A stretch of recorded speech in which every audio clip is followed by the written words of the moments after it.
Open Device Manager. Check the driver for exceptions.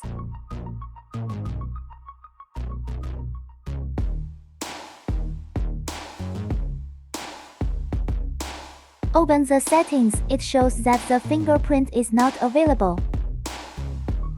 Download fingerprint driver. Extract it all.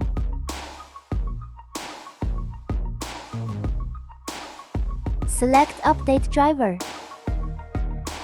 Select Browse My Computer for drivers. Select the fingerprint driver folder.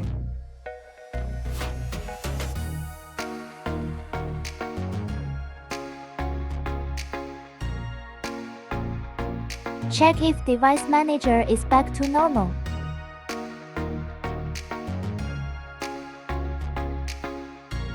Verify whether the fingerprint can be entered normally.